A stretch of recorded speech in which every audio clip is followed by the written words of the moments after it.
Hi everybody, welcome to Caketastic Cakes. It's Jen. I'm going to show you how to make these gum paste decorations for this Nightmare Before Christmas cake. Alright, of course you have to start with Jack and Sally because they are the whole reason for A Nightmare Before Christmas. I cut out this template I found online. It's, as you can see, about 2 inches big. It's just the size that I made it because I didn't want it to take up the whole cake, just a little part of it. And if you look into it, you're going to find out about 2 inches is going to be the size of a standard cupcake top or two. So just to give you guys a ballpark, I rolled out some black really thin after I cut out my template and then just trimmed them out. Jack's hand was coming up in a weird way in the template and it didn't look right once I cut it out, so I trimmed it off and then used my tools to smooth them out. Roll out some white, nice and thin, put your silhouette on top of it. Use your template again to match it up. Make sure the little angles are all sitting properly and, Jack's head isn't crooked or bent or weird looking. And once you got it all in place, find a circle that fits everything and cut it out. Make yourself a medallion, I guess this would be. Now, I liked how this looked. If you look online, you're going to see this decoration all the time on cakes. I wanted to add something to it to make it a little more special. Online, you're going to see mostly it's just outlined. And so I decided to make the bat that Jack wears as his tie at the top of the decoration. So I cut out 2 triangles that are kind of touching in the middle, you see there, to kind of make a bow tie shape. And I had a circle cutter that I used to cut the top and the bottom wedges out, you see there. And the bottom one is bigger than the top. And it doesn't touch the sides, but I'm using my knife to trim it out to give it the flair, because his bat bow tie wings, they're very long and spindly and they come out pretty far. I couldn't have it coming out too far, but I still wanted to get the same feel of it. So that's why I went smaller with the circles so that I had to trim it out, and it made it nice and long. And his bow also is longer on the bottom and then goes thinner to the top, okay? So keep that in mind. This little piece that is like a teardrop now is going to be the bat's head. I'm using another small circle cutter to cut a big old wedge out to basically kind of give it like devil horns or something. Just press them down and round them off a little bit and it'll turn them right into bat ears, so it's not quite so evil looking, I guess. See, there it is. There's your little bat head. I put it in the middle, pressed it down with a little bit of water, and I'm using my pokey tool, the veining tool that I have, in order to just make 2 little indentations that are going to be where the eyes go for the bat. He has white colored eyes and I wanted them to sit kind of recessed into his head, not just on top. So that's why I did that little indentation there. His bow tie is covered just like his suit in many, many, many white pinstripes. And I cut out some really thin white into really long strips and just started laying them out. I went one main one down each vein of the wing and then started filling in between the wing with more little pieces. Once you get to a number that you like, then stop, of course. And then I went back and added his eyeballs there for the bat. You could add them whenever you want, but there you go, you see? You could add more white to the bat's wings if you're able to make them thinner than I did, so that would be good too. He had to sit and harden for a few hours.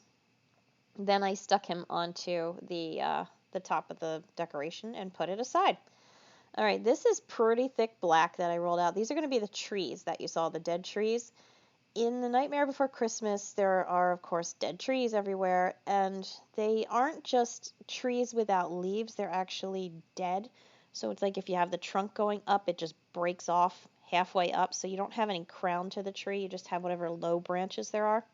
So that's kind of the effect I'm going for here. I curved it to the side a little and took a nip out, you can see, and forked it.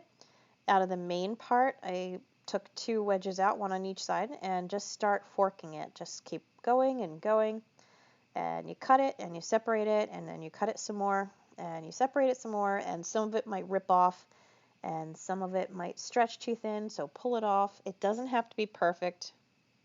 Nightmare Before Christmas stuff is very forgiving this way. You can see I cut little wedges out there and I'm just kind of cutting it off crooked. This is what I was talking about before, how the center of the trunk just breaks off like it got snapped in a storm or something.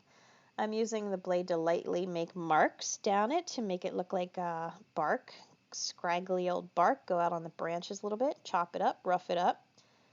And then when you're good, take a lollipop stick while it's still nice and wet and kind of shove it on up in there. Just, totally violate that tree with your lollipop stick. It's going to make it wrinkly and ripply as you saw. That's a good thing. Kind of gives it that rougher look. So yeah, it works. This is just a real quick little thing on how to cover the cake. You roll out the fondant, get your cake, lay it over, and then start smoothing down the edges. I am using a cake dummy for this. I actually just had the order for the decorations, but not for the cake itself. But it's more interesting looking if you can see it on a cake, so I decided to stage it, because why the heck not, right? All right, once you get the white on, just smooth it down and put it aside. That was fondant, by the way, guys, not gum paste. This black you see that I rolled out is more fondant. Again, not gum paste, it's fondant. And I'm going to use it kind of as a drape. I just ruffled it up a little bit and then smoothed and kind of unruffled it, and it made it, I don't know, drapey looking. You don't want nice and neat and clean necessarily with Nightmare Before Christmas. So just put it across the top as you see it here, and yeah, call it good. The black food coloring marker I'm using, I'm going to just make some stitch marks on the cake. I do a big line, a big seam, and then go over it carefully with the stitches to fill it in and give it more of that feel. I don't know if it's Jack's mouth kind of a feel or Sally with her patchwork skin kind of a feel, but either way, it really works. And I've seen it a lot, and I like it. And I'm not doing the whole cake in this. I'm only doing what's showing inside of the little drapery there, like the little opening to the drapery. And I went all over it, as you can see. Just added zigzags here and there. There's no rhyme or reason. You can't have too much or too little. Just do it till it looks good. I put a lollipop stick on the back of the medallion and pressing it down into it, make it nice and center. If it's crooked, you can tweak it a little. All right, and now my trees, they hardened overnight. You got to lay them flat on a piece of paper towel. Give them a good, overnight. Press them in the background, and yeah, there you go. If you're clever, you could make the branches come together to form a heart, which I thought of, now as I'm doing this. But either way, it's cool, right? It's simple, it's clean, but it's a really nice little cake, and those are nice decorations for it. So, hopefully you like this. Please like and subscribe. If you make anything, send it to me. And as always, thank you for watching Caketastic Cakes.